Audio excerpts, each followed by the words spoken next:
আসসালামু আলাইকুম সবাইকে, সাথে আছে অ্যাডভোকেট শারমিন জান্নাত। আজকে কথা বলবো, আপনার জমি যদি সরকারের নামে রেকর্ড হয়ে যায় তাহলে আপনার করণীয় কি।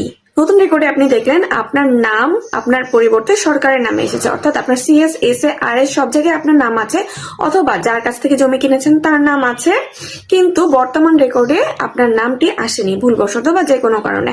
এখন আপনার এক্ষেত্রে করণীয় কি, এ বিষয়ে জানবো আজকে। এক্ষেত্রে আপনাকে কিছু ডকুমেন্ট আপনার নামে থাকতে হবে। প্রথমত CS, S A, R S এই খতিয়ানগুলো ধারাবাহিকতা ঠিক থাকতে হবে, অর্থাৎ আপনার নাম, অর্থাৎ আপনি যার কাছ থেকে ক্রয় করেছেন অথবা উত্তরাধিকার সূত্রে যদি আপনি আপনার জমিটি পেয়ে থাকেন, সেক্ষেত্রে আপনার সেই উত্তরাধিকারদের নাম সঠিকভাবে থাকতে হবে। এবং পরবর্তীতে যেই রেকর্ডটি নতুন রেকর্ডে আপনার নামের পরিবর্তে সরকারের নামে এসছে, সেই রেকর্ডটি আপনাকে সংগ্রহ করতে হবে।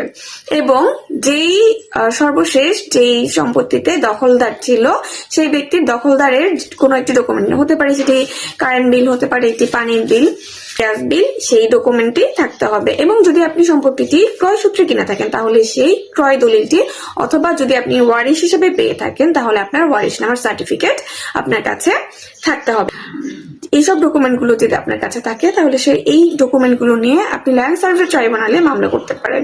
ল্যান্ড সার্ভে ট্রাইব্যুনালে আমরা জানি নির্দিষ্ট একটি সময় থাকে, যে সময় মধ্যে মামলা করতে হয়, কিন্তু সেই সময়ের মধ্যে যদি আপনি জানতে না পারেন আপনার রেকর্ডটি সরকারের নামে অন্তর্ভুক্ত হয়ে গেছে, তাহলে সেক্ষেত্রে আপনাকে দেওয়ানি আদালতে মামলা করার মাধ্যমে উক্ত প্রতিকার পেতে হবে। এবং এই আদালতে মামলা করার মাধ্যমে আপনি মূলত আপনার জমিটি সরকারের নাম থেকে আপনার নিজের নামে রেকর্ডভুক্ত করতে পারেন।